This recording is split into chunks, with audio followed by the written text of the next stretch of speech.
Hey folks, it's Dirty 30 coming back at you with a little bit more on the Tundra transmission cooler disappearance saga. I know, so many haters and naysayers, and then there's a bunch of you common sense types out there that understand what I'm saying and the evidence put in front of you.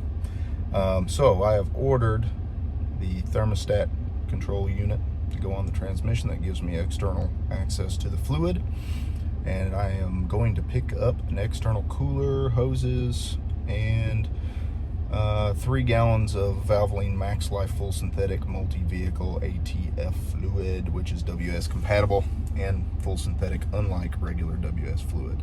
So I'm going to do a full transmission fluid change and add the cooler and thermostat to the system. So before I did that, on my way to the store here, I got about a 35-40 mile round trip. I'm going to give you a before on the transmission fluid temps on a regular 80 mile an hour down the interstate jaunt. And then once I get it on there, I'm going to give you an after. So without further ado, here is the mileage, getting ready to go over 40,000 miles on my 2019 Pro, and here's what we will be using to give you the data. That is the torque app, and using an OBD2 Wi-Fi dongle and an Android tablet. So for all of you that don't understand what all that is, it's simply accessing the CAN bus and the PIDs to give you engine temp, loads, transmission fluid temperatures at the pan and at the torque converter outlet, amongst hundreds of other variables that you might or might not care about. So anyway, we'll be watching those on the trip here, and I'll get that going here in just a second for you. Okay guys, before I pull out of my driveway here, I'm just sitting, getting ready to pull out about 2 miles from the interstate. It's gonna be hard to get this to focus. I apologize with the sun glare, but I wanted to show you, this is at hot idle. Okay, it is 91 degrees Fahrenheit outside. I just got back from a jaunt down the interstate about half an hour ago. So engine temp will stay at 188.6 if I'm sitting here at idle with the AC on all day long. Okay, yeah, it bumped up just a little bit. Okay, so it's gonna make a liar out of me. But as you can see, the torque converter temps stay above engine op temp even at idle, just sitting around, and they stay above the pan temps even when we're not generating any heat with the torque converter, because we should be just idle. So I'll put it in park, see what that does. It's still going up. Okay, so it'll continue to do that all the way down the interstate, and you'll see that it'll just go up about 1 degree every mile that I go down the interstate at the torque converter. As long as I'm in lockup, it'll go up at the torque converter and the pan, because there is no transmission cooler, contrary to popular belief. So I'll show you that. Okay, so now we've got air moving a little bit. We're doing 50 mile an hour down the road here. You can see the trans temps came down a little bit as soon as we started moving a little air over the transmission drivetrain. As to be expected. We're in lockup in 4th gear.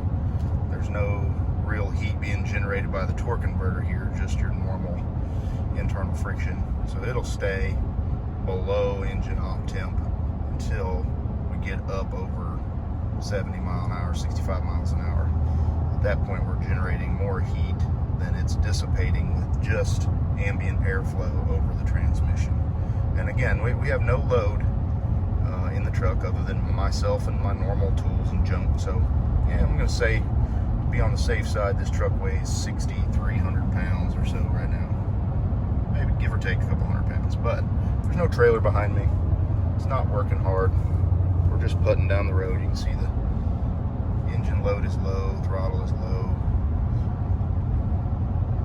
but as we go, that'll just continue to kind of creep up, and we'll get on the interstate here and it'll really start going up. We'll get up to 220 on a hot day, no load, just going 75, 80 mile an hour down the interstate, which is unacceptable and ridiculous. And was unacceptable to Toyota up until 2019, apparently. 2018, wherever it happened. I haven't determined that for sure yet. And to the engineers at Toyota until they got a mandate from somebody. And this is speculation, but based on common sense. Nobody goes out to unengineer a perfectly well-engineered transmission system with a cooler that's been there and touted since day one of the second-gen Tundra. You get told, remove cost, and then you go out and try and find things that you can do without, quote-unquote, per Toyota. Well, I'd beg to differ, so we're going to add one today, and I'll show you what a difference a transmission cooler makes. All right, so here we are getting ready to get on the interstate. Temp says 88 degrees in the truck here, so outside it's 88 degrees. We're getting ready to make a uphill, somewhat heavy throttle run up onto the interstate so as to not get run over. And there's a big truck right the way, of course. But as you can see, immediate rise in temps, which you would expect. It's normal. But you would also expect transmission torque converter temps to come down once you get into lockup, which it is. But then if you had a cooler, that heat transferred to the pan would immediately start to come down. That is not going to be the case here. It's just going to keep on climbing. So we're soaking ourselves in heat and have no way to get rid of any addition. So y'all watch. For about every mile, she'll go up a few degrees for the next 15 miles here. I'm holding this as still as I can. I apologize. I'm doing my own video work here today, and my arm's going to get tired, I'm sure. So, here you go. 80 mile an hour.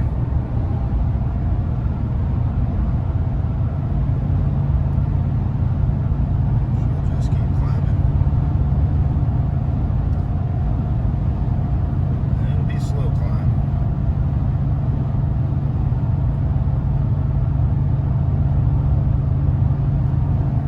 Tick. Then the transmission pan will follow. And torque converter will go up a tick. And mind you, we're in 6th gear, locked up, 80 mile an hour, 2,000 RPM. Should not be graduating temps like this. But we don't have any way to get rid of it, so we're gonna. Okay, now we're up to 90 degrees outside. Having to slow down for the pokes in the left lane.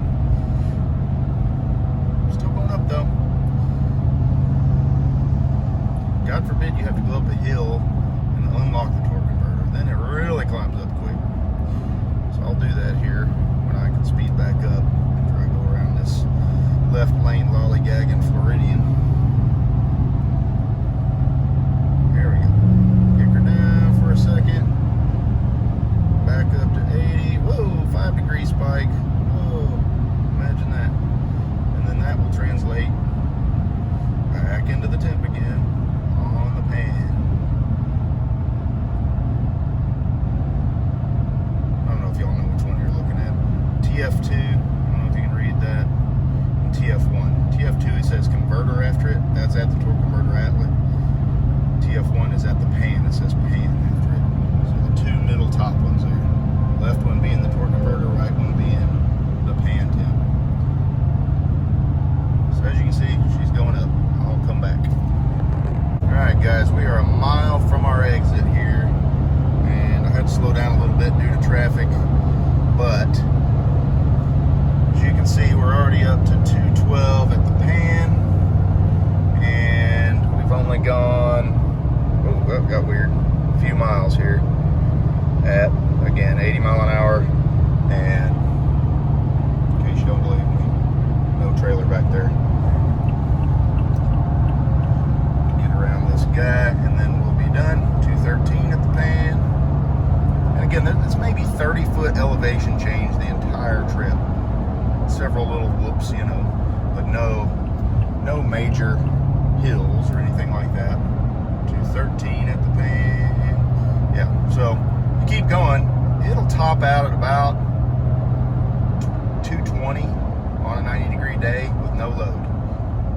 Locked up in 6th gear, which there's no reason for that.